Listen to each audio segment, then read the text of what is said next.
Lo dijo él. A primera hora. Voy a centrar mi comentario en este tema de la inseguridad, pero antes, porque ¿saben qué? Ayer se activaron masivamente los integrantes de la secta. Hablo de la una secta, no de la otra secta, hablo de la una secta. La secta que no se da cuenta que la naturaleza del comentario del día de ayer no era que a uno le informen, ¿no? Que cada vez que el presidente va al baño, que el presidente va a comer, que el presidente se va de viaje, a uno le informen. O sea, hay gente que no entiende nada, no comprende, no asimila. Ya, que la crítica es porque se trata del primer magistrado de la República, porque se trata de la utilización de recursos públicos y porque se trata de un mínimo de transparencia. Y por eso quiero abrir el comentario, ya voy a hablar del tema vinculado a la pregunta, que es el tema que va a concentrar, pero no quiero dejar pasar por alto el tema de la agenda del presidente de Estados Unidos. Me imagino que el presidente ya habrá regresado ayer mismo, ¿no? Porque la notificación del desplazamiento fuera del país era del 11 al 15. Entonces yo quiero citar un post que me invita a pensar que, y me alivia no estar solo ni loco en la posición que planteé el día de ayer. Un post que redactó el comunicador político, el estratega en comunicación política Andrés Obando Balseca. ¿Por qué es tan polémica la presencia del presidente Daniel Noboa en el partido del Mundial de Ecuador? 1. Secretismo. Suscribo. Todo el asunto ha estado bajo un manto de cero información, cero. Se trató de ocultar que el presidente iba al estadio. De hecho, si no aparecía en la transmisión de televisión desde Carondelet, nunca lo hubieran comunicado. Solamente después, y esto lo refería el día de ayer, solamente después de toda la polémica, porque lo enfocaron en el minuto 81 de la transmisión internacional del partido entre Ecuador y Costa de Marfil al presidente. Solo después de eso difundieron la agenda del día de ayer del presidente. 2. Engaño. Se dijo que el presidente se iba a Estados Unidos a trabajar, aunque parece que el objetivo principal era el partido de Ecuador y que la agenda oficial se la inventaron como pretexto. ¿Por qué? Porque nunca informaron la agenda. Emitieron un comunicado el 12, pero resulta que hasta el sol de hoy no se sabe qué hizo el presidente entre el 11 y el 14, aparte de la presencia del presidente en el partido de fútbol. Y porque el desplazamiento del presidente se registró, o al menos se informó mediante decreto ejecutivo del 11 al 15. 3. Uso de recursos públicos. Todo el viaje fue con dinero de los ecuatorianos, porque el desplazamiento implica un billete que sale del erario nacional. Aquí entran las legítimas dudas y posibles pedidos de fiscalización para el presidente directamente. ¿Usó dinero del Ecuador para ir a un partido de fútbol? Ojo, no es una polémica menor, cuidado con subestimarla. Alguna gente se pone brava, ¿no? Y ya empezaron a sacar fotografías y videos de actores políticos que no manejan recursos públicos en este momento. Ya, si es con su plata, puede hacer lo que quiera. Pero estamos hablando del presidente que además no solamente es con su plata, es el primer magistrado de la República. Y todo lo que haga el presidente tiene incidencia pública. Su vida privada termina teniendo incidencia pública porque es el presidente, eso alguna gente no lo entiende. Y 4, la situación del Ecuador. En la misma semana donde presuntamente se asesinaron a 3 personas de manera violenta, ninguna de las cuales tenía antecedentes penales, y de algunas de las cuales el gobierno dio una vocería torpe, como lo hizo el ministro Reinberg, que ayer lo mencionamos, que luego reculó, por supuesto, con el caso de Mónica Silva. Aparece el presidente feliz con una cerveza viendo un partido de fútbol. El mensaje inevitablemente es de desinterés y desconexión total con los problemas de la ciudadanía. Yo suscribo porque es tal cual lo que yo pienso y pensé el día de ayer y lo expliqué el día de ayer. Que obviamente se activaron los sectarios, se activaron los trolls, se activaron las cuentas bots para atacar el comentario. Prensa EC siempre tiene la gentileza de extraer un corto del comentario, un resumen del comentario, una parte pequeña del comentario y también lo difunden. Y obviamente hay una serie de comentarios con tonterías que dice cualquier persona.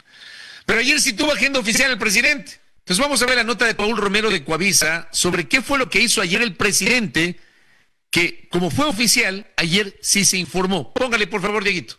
Este lunes, en el último de los 5 días que el mandatario Daniel Noboa estuvo en Estados Unidos, la Presidencia de la República informó parte de la agenda y publicó fotografías de 2 actividades que mantuvo con funcionarios del Frente de Seguridad del gobierno de Donald Trump, con el secretario de Defensa Pete Hegseth en el Pentágono para fortalecer los niveles de interoperatividad táctica entre ambas naciones, diseñar planes conjuntos contra el terrorismo y contribuir a la paz y seguridad en todo el país.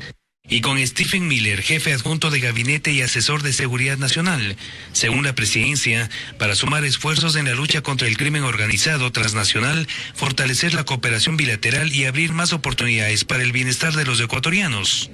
Noboa asistió al encuentro con el canciller Roberto Curi y el secretario de la Administración Pública, José Julio Neira. En la información oficial no se especificó detalles y cómo se va a ejecutar la interoperatividad táctica entre Ecuador y Estados Unidos, país con el que tiene varios acuerdos de cooperación en la lucha contra las organizaciones de crimen transnacional y parte de la coalición regional Escudo de las Américas para enfrentar a las organizaciones consideradas narcoterroristas. Muy bien. Ay, perdón, aplasté mal el botón. Perdón, Dieguito. Ese no era el botón, aplasté el botón ahí y cerré la cámara, perdón. A ver, esa nota de Paul, que además, ojo, la nota de Paul fue armada solo con fotografías. No hay videos de registro. Alguien me diría la importancia de la visita del presidente de Estados Unidos, esas reuniones de alto nivel. Bueno, tomen en cuenta que es el presidente. Y este tipo de cosas en diplomacia también se estila que los presidentes se reúnan con los presidentes. Ya sé que me van a sacar al palo algunos. Así funciona. Los cancilleres con los cancilleres, los ministros con los ministros, los presidentes con los presidentes. Así funciona en diplomacia. Entonces aquí no hubo una visita de presidente a presidente. De hecho, el presidente Trump estuvo de cumpleaños el último fin de semana, que entiendo que botó la casa por la ventana.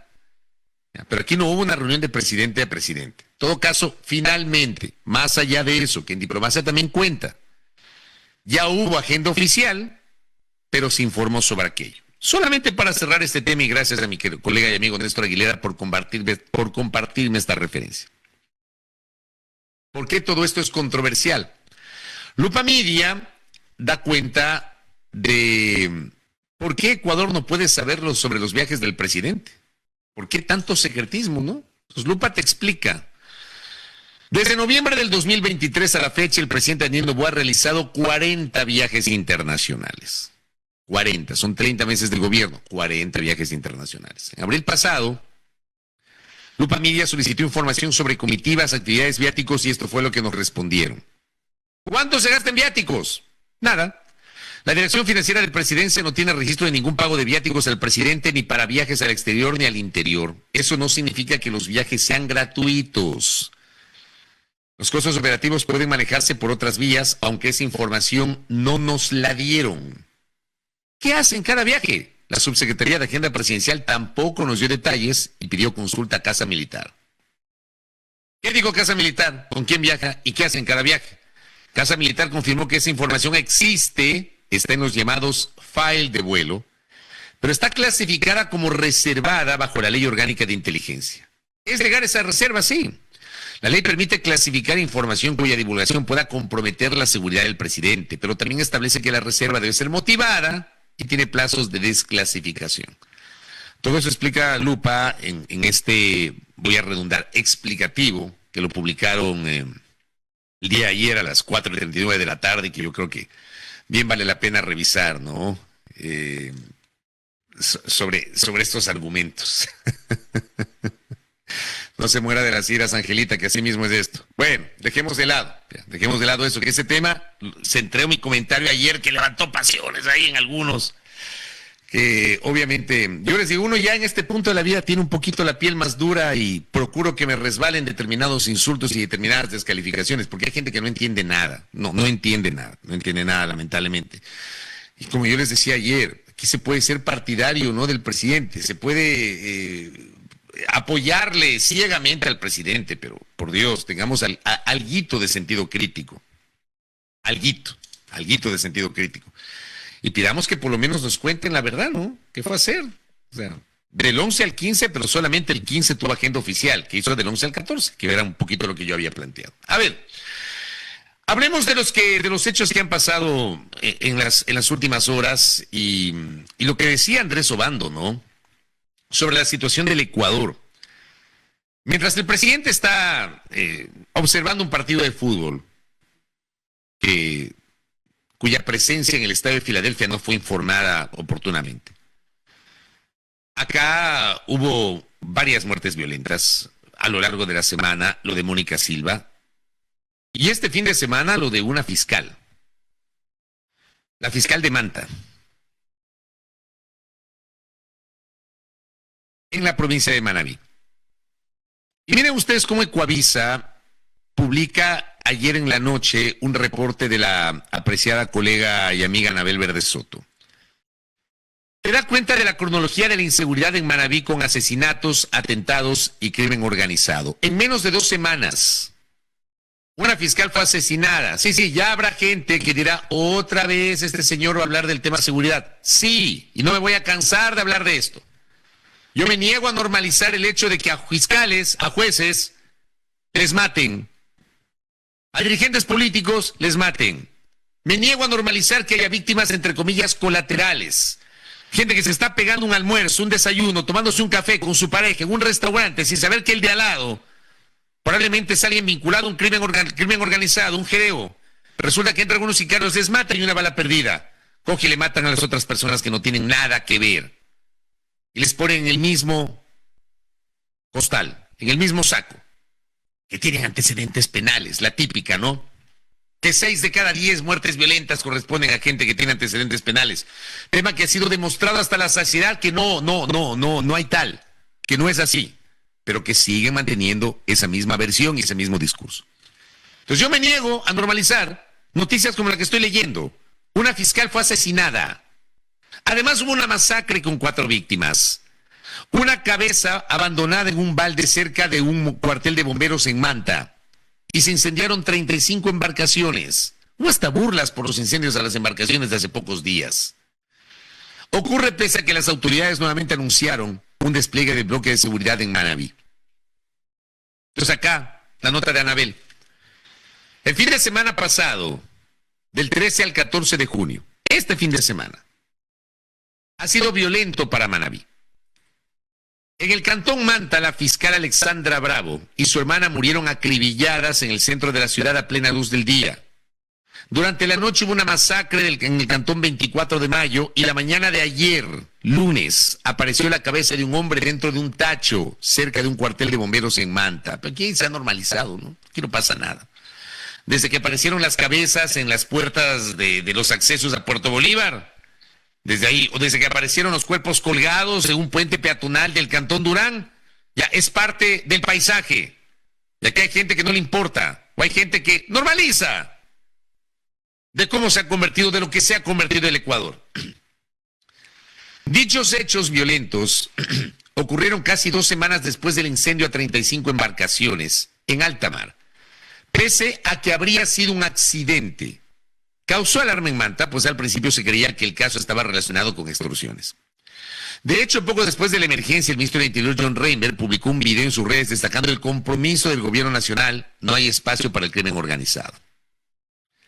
Agregó que el bloque de seguridad estaba desplegado en todo el país con operaciones focalizadas en Manabí, aunque sin precisar las acciones que ejecutan los uniformados en la zona. Pero la violencia ha continuado en Manabí. Después de esa publicación, a la semana sucedió todo este domingo, lo de la fiscal Bravo, la masacre que dejó 4 muertos y la cabeza abandonada en un tacho de basura. Sobre el asesinato de la fiscal Bravo, la policía indicó que se buscaba al sicario que huyó en moto y probablemente resultó herido tras la persecución de los agentes. Un día después, ya se comenzaron a develar algunos detalles y el velorio de la fiscal se realizó ayer y se realizaba sin custodia.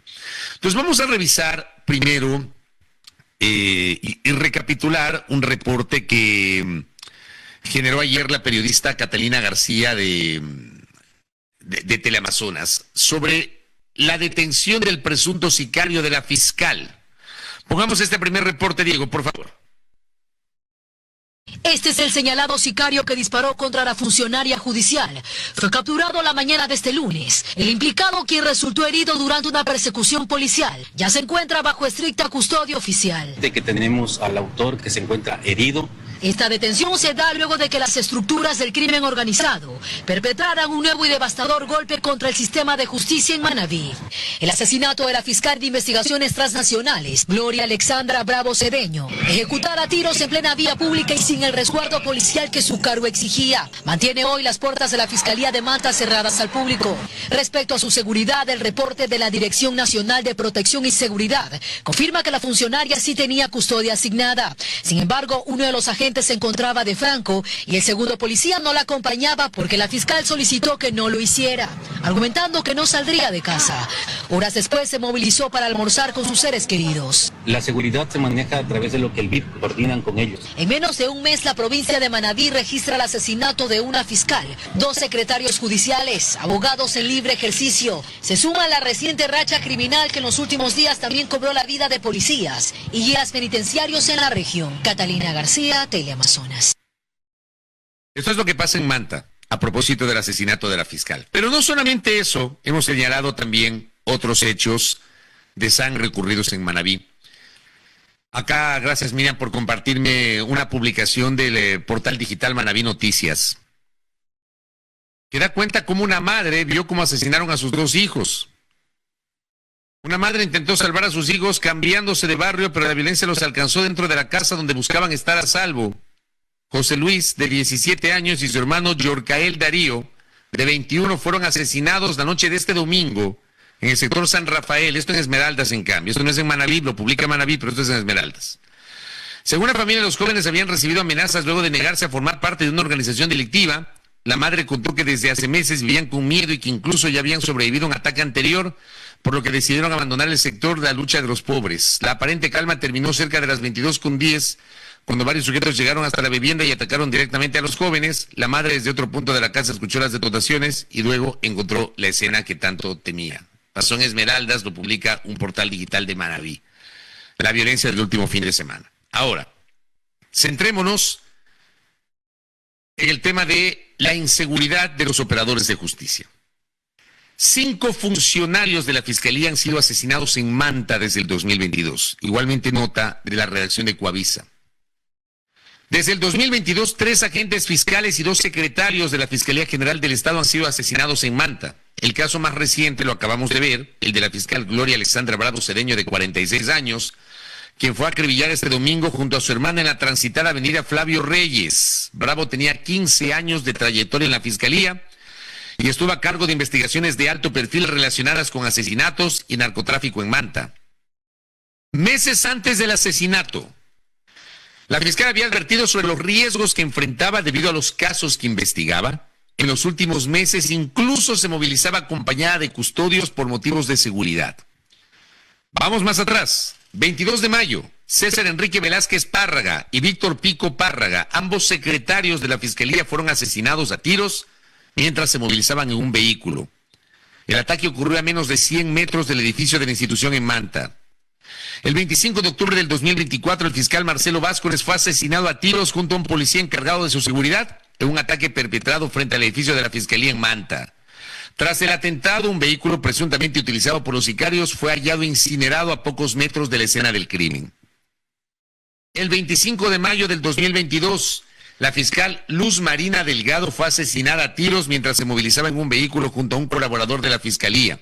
El ataque ocurrió a unas 5 cuadras de la vivienda de la funcionaria. Según informó la policía, los presuntos responsables habrían realizado labores de seguimiento durante al menos un mes antes de ejecutar el crimen. Fabiola Santana de Coavisa también recoge varios de estos elementos que estoy citando. Póngame el siguiente video, Dieguito. Los fiscales no se libran de la violencia en Ecuador. Gloria Alexandra Bravo se convirtió en la primera víctima de este año y, como en otros casos, manejaba investigaciones relacionadas a asesinatos y narcotráfico en Manta. Hace menos de un mes fueron acribillados 2 secretarios de esa misma institución cuando terminaban su jornada laboral y se retiraban en un vehículo. Entre 2022 y mediados de 2025, la cifra oficial de fiscales asesinados era 7. La policía, el Ministerio del Interior y la Fiscalía no han actualizado aún esa información solicitada por Ecuavisa. Lo cierto es que Manta maneja algunos de los casos que conmocionaron, como denominador común el uso de fusiles y vehículos incinerados luego de los ataques. Por ejemplo, lo ocurrido en mayo de 2022 con la fiscal Luz Marina Delgado, quien fue baleada junto a su asistente cuando salía de su domicilio en un vehículo. Ella investigaba el caso de alias Gerald, el Pablo Escobar ecuatoriano. En octubre de 2024, Marcelo Vázquez también recibió disparos junto a su custodio al salir de la fiscalía. Él llevaba la investigación de Delgado, del alcalde Agustín Intriago y el ingreso de 1 tonelada de droga a la base aérea de Manta. Otro fiscal que sirvió en Manta y luego en Guayaquil fue César Suárez, asesinado en esta última ciudad en enero de 2024. Llevaba investigaciones de corrupción hospitalaria y la irrupción a TC Televisión. Los Ríos también perdió un fiscal en 2022. Federico Estrella fue asesinado por 2 sujetos en moto fuera de su domicilio. Investigó casos de sicariato en esa provincia. Por el último caso, como en los demás, la Fiscalía emitió un comunicado. Sin embargo, la seguridad de los fiscales sigue siendo un tema de debate. Muy bien, ahí hemos tenido todo el contexto a partir del trabajo periodístico tanto de Catalina García de Teleamazonas cuanto de Fabiola Santana de Ecuavisa sobre el tema de los fiscales. El portal Primicias nos ofrece un detalle hablando sobre la situación de inseguridad de los operadores de justicia. Dice que la fiscal de Manta, Alexandra Bravo, asesinada junto a su hermana, sí tenía custodia policial, pero no estuvo justo el día del ataque. En Manta se realizaron la víspera los actos fúnebres de la fiscal Alexandra Bravo y de su hermana, víctimas de un ataque armado. La policía sigue la pista del sicario. Catalina García nos presentó este reporte de la detención del presunto sicario. Mientras, el Colegio de Abogados de Manaví se reunió ayer en la tarde con el fin de exigir seguridad para los operadores del sistema de justicia. Pues ahí en el portal recogen algunas declaraciones de los abogados. La Asociación de Magistrados y Jueces del Ecuador también exigió fortalecer las medidas de protección para quienes integran el sistema de justicia y exhortan una investigación pronta, exhaustiva y transparente que permita sancionar a los responsables. La Fiscalía señaló que este atentado constituye una represalia contra la lucha frontal y permanente de la institución frente a las estructuras delictivas que amenazan el país. Aquí se hace una referencia de cómo fue el ataque.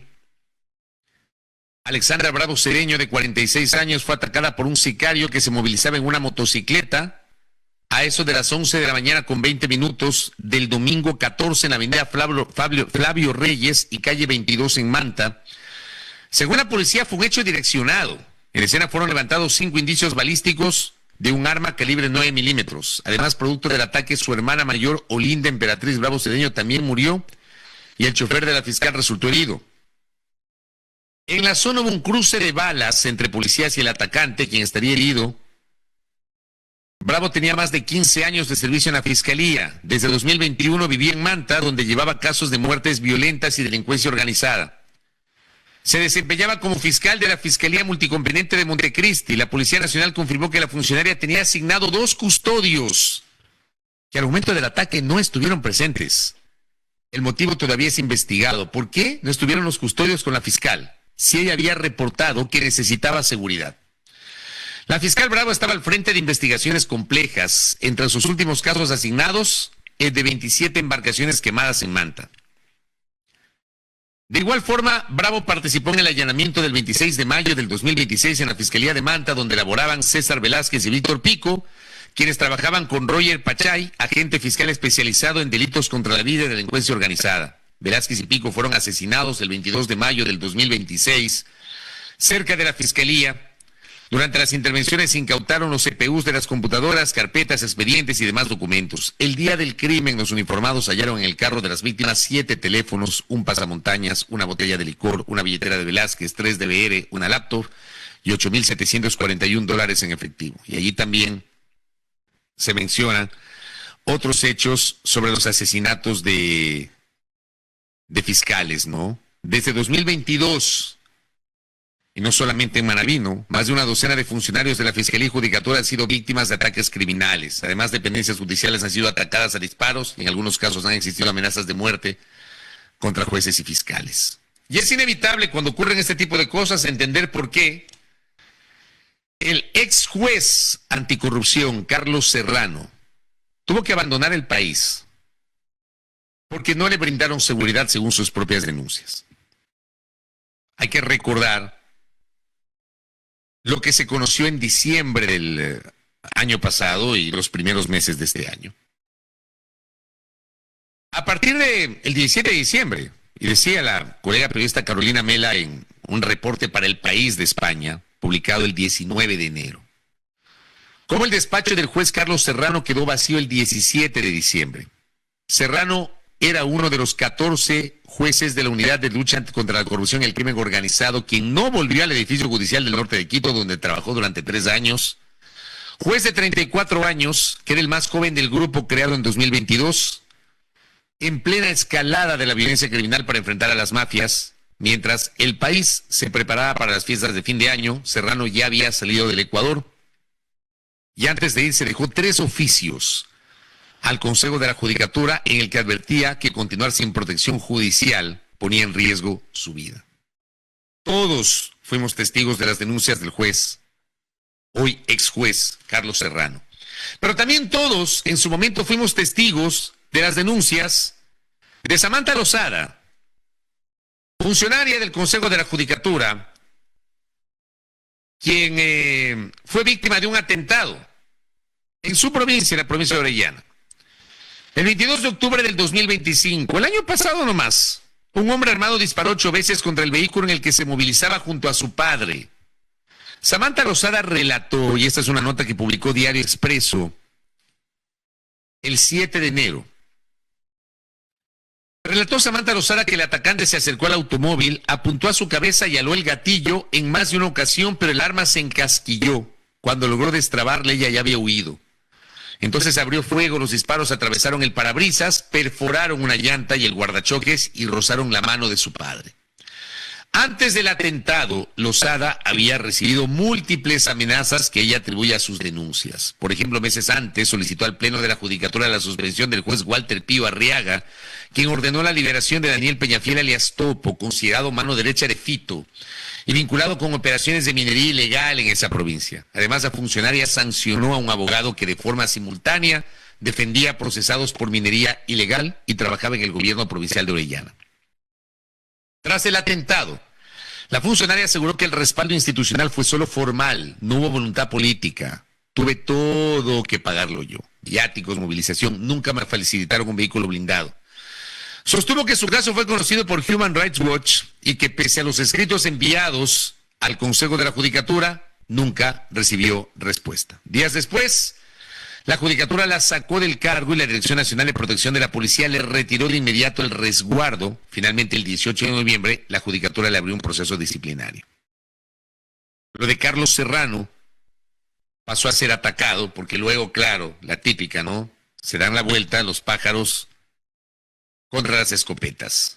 Y aquí en esta nota de Expreso se mencionan algunos funcionarios judiciales que soportaron presiones, también amenazas, y que no recibieron el correspondiente soporte de justicia por parte de las autoridades. Correspondiente soporte de seguridad, perdón, operadores de justicia que no recibieron el correspondiente soporte de seguridad por parte de las autoridades.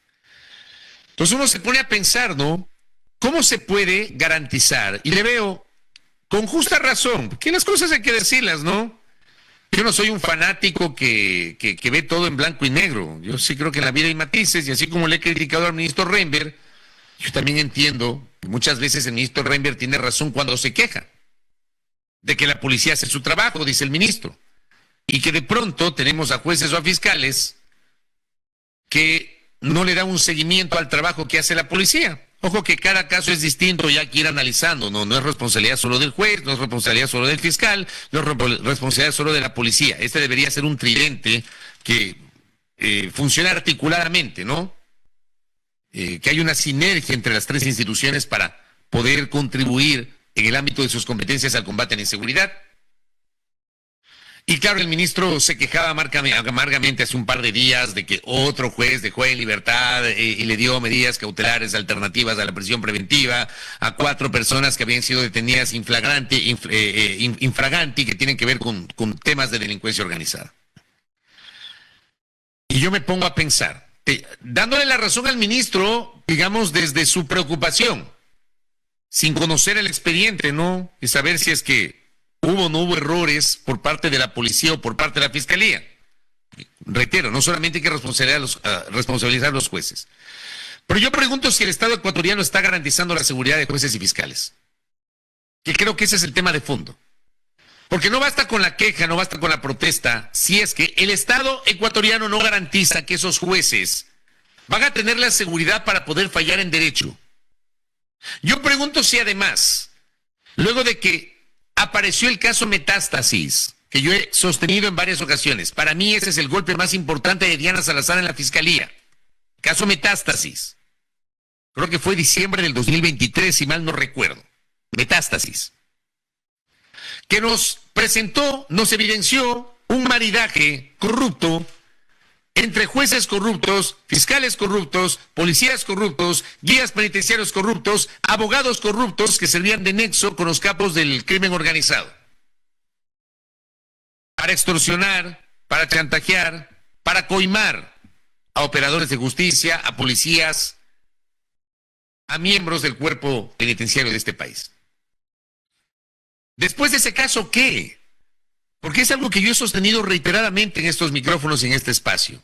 A partir de ese caso, se debió haber generado toda una revolución al interior de la justicia que signifique una depuración a fondo y extirpar a esos malos elementos y poner a gente que no está contaminada a través de procesos de selección céleres pero transparentes, céleres pero rigurosos, que sí se puede hacer, solo en el Ecuador no hay cómo. En Ecuador no hay cómo. En Ecuador se demoran años luz para elegir un fiscal general del Estado. Se demoran años luz para preparar un proceso medianamente decente para elegir jueces. Miren ustedes que cuántos años no tenemos una Corte Nacional de Justicia integrada en su totalidad. De 21 jueces, solamente tenemos 10 titulares. Aquí no pasa nada. Porque aquí no se puede hacer, lamentablemente, medianamente bien un concurso. Pero en el ideal, eso debería ser lo correcto. Depurar a fondo la Fiscalía, las Cortes, la Policía Nacional, el Cuerpo de Vigilancia Penitenciaria. Y empezar desde cero. Pero después de Metástasis, ¿qué pasó? ¿Qué ha ocurrido? ¿Han logrado extirpar esos malos elementos? Poner a los buenos. Sí ha de haber gente que se quiere mojar el poncho, por supuesto. Hay otras personas que no. Que actúan con sentido de país, pero temen ser parte del sector público por la estigmatización, pero además por el peligro. Y en el ámbito de la justicia, ¿qué está haciendo el Estado para otorgar seguridad a esos operadores de justicia? Primero para depurar el sistema y luego de depurar para que los nuevos reciban el correspondiente apoyo en cuestiones de seguridad. Y también apoyo político desde la política pública por parte de las diferentes instituciones y funciones del Estado. Y poder hacer su trabajo como corresponde. Entonces, como aquí no pasa nada porque somos un solo hervor. Un solo hervor. Y porque somos pocas voces las que nos levantamos y hablamos de esto. Porque perdónenme, estos son temas incómodos. A alguna gente le molesta que se hable de esto. A alguna gente le incomoda. Alguna gente cree que cuando uno opina sobre esto automáticamente es porque uno quiere golpear al gobierno sin entender lo que está pasando. Y no se trata de pretender golpear al gobierno. Se trata de pedir al Estado, no solamente al gobierno central, al Estado en su conjunto, que piense que esto es lo realmente importante. Esto. Entender que los jueces, los fiscales, los operadores de justicia requieren un mínimo de seguridad. Pero para llegar a ese ideal primero hay que depurar el sistema. Yo no puedo entender cómo el Consejo de la Judicatura, hablo institucionalmente, no hablo del actual Consejo, hablo de la institución llamada Judicatura. Son varios años que no ha podido, por ejemplo, renovar a los jueces y elegir a los jueces titulares en varias dependencias, empezando por la Corte Nacional de Justicia. Y luego por jueces de las Cortes Provinciales. Yo no puedo entender cómo Estamos preocupados de otro tipo de gastos y no entendemos en la necesidad de la inversión en el sector justicia para garantizar que haya mayor personal y que sintamos los ecuatorianos y ecuatorianas que no caemos en indefensión, que tenemos un aparato de justicia que eventualmente nos puede apoyar. Pero eso que pasa en el Ecuador, en donde por supuesto sí activan las cuentas troll y bots cuando no les gustan determinados comentarios, sin entender el fondo. Y el fondo es que en el Ecuador seguimos en indefensión. Si un juez, si un fiscal no tiene seguridad, imagínense en el resto de ecuatorianos y ecuatorianas. Y eso es lo que alguna gente lamentablemente no entiende. En fin. Primera plana. Todas las noticias, todas las voces.